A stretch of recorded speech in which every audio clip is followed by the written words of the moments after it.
देखिए, भारत सरकार के सफाई कर्मचारी आयोग का मैं उपाध्यक्ष हूँ और 4 दिवसीय दौरे पर आसाम आया हुआ हूँ। गुवाहाटी और बोगाईगांव और बीच में बारपेटा, इन जिलों के दौरे पर हूँ। आज आईओसी का परिभ्रमण करने के लिए, वहाँ के सफाई कर्मचारियों की समस्या को सुनने के लिए हम आए हुए हैं। थोड़ी देर पहले सफाई कर्मचारी हमसे मिले थे, इसी हॉल में मिले थे और उन लोगों ने अपनी कई समस्याओं को बताया। उन लोगों ने बताया कि कॉन्ट्रैक्ट पर ठेकेदार के अंदर में हम लोगों से काम लिया जा रहा है, न्यूनतम मजदूरी के भी मामला है, ईएसआई के मामला उन लोगों ने उठाया और ये भी कहा कि एक मॉडल ईएसआई हॉस्पिटल बनना चाहिए। हम लोगों को यहाँ से गुवाहाटी जाने में पैसे खर्च होते हैं, दिक्कत होती है, न्यूनतम मजदूरी हम लोगों को मिलता है, जिस वजह से घर परिवार का पालन पोषण नहीं होता है। एक समस्या ये आई है कि एक ठेकेदार कई नाम से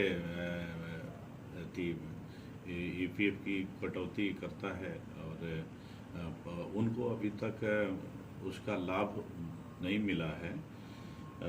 एक नंद प्रसाद वांसफोर हैं, इन्होंने आयोग को बताया कि वो पिछले 35 साल से आईओसी में काम कर रहे हैं। पहले आईओसी के द्वारा ही कॉन्ट्रैक्ट पर थे, बाद में ठेकेदार के अंडर में वो चले गए।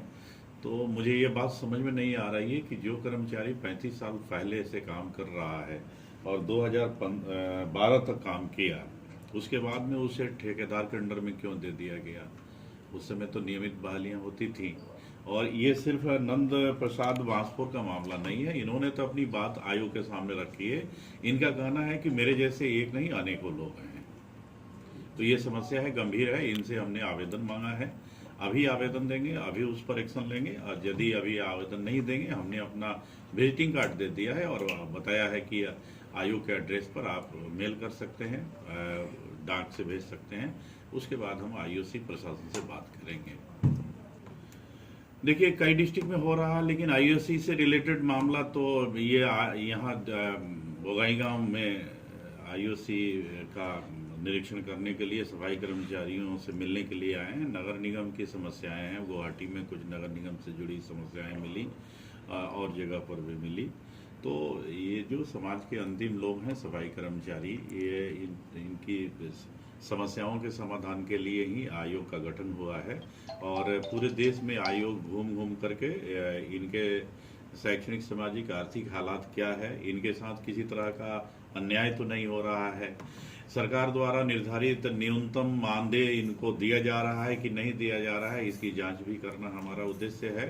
अर्थात सफाई कर्मचारियों के हितों की रक्षा के लिए आयोग बना है और उसी संदर्भ में हम आसाम के दौरे पर आए हैं।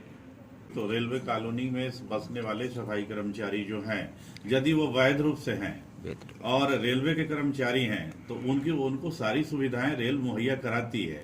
यदि कहीं नहीं कराएगी और ये ऐसी जानकारी मुझे सफाई कर्मचारियों की ओर से मिलेगी, मैं तुरंत रेलवे के जो वरिष्ठ अधिकारी हैं उनसे बात करेंगे।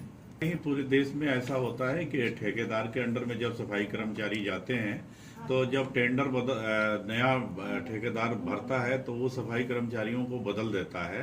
तो हमने प्रशासन को ये आदेश दिया है कि ठेकेदार बदल जाए लेकिन सफाई कर्मचारी वहीं रहने चाहिए, वरना वो ठेकेदार अपने लोगों को फिर नए ढंग से रखने लगेगा तो पहले के सफाई कर्मचारी रोड पर आ जाएंगे, भूखमरी की समस्या हो जाएगी।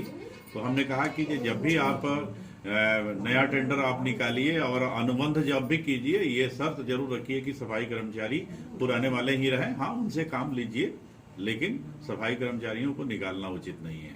संगठन है महादलित परिसंघ, उस संगठन के साथी भी आए हुए हैं। उन लोगों ने नगर पालिका से जुड़ी समस्याओं को अभी मेमोरेंडम के रूप में दिया है, मुझे देखा नहीं हूँ।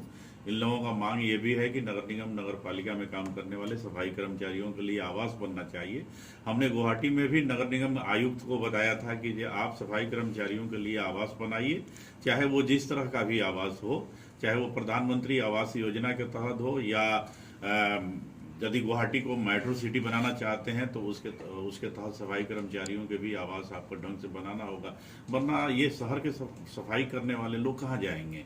शहर और सफाई कर्मचारियों में दोनों में चोली दामन का संबंध होता है, अनुनाश्रय संबंध होता है, तो एक दूसरे के ये पूरक होते हैं। इसलिए सफाई कर्मचारियों को एडजस्टमेंट कीजिए, उनके लिए आवास बना के दीजिए और बाकी जो सहूलियतें हैं उन्हें उपलब्ध कराइए, स्वच्छ पानी उपलब्ध कराइए, इनके रहने के लिए आवास बनाइए और इनका न्यूनतम मजदूरी मिल रहा है कि नहीं, ठेकेदार दे रहा है कि नहीं, इसका समय समय पर आप निरीक्षण भी कीजिए, जांच भी कीजिए।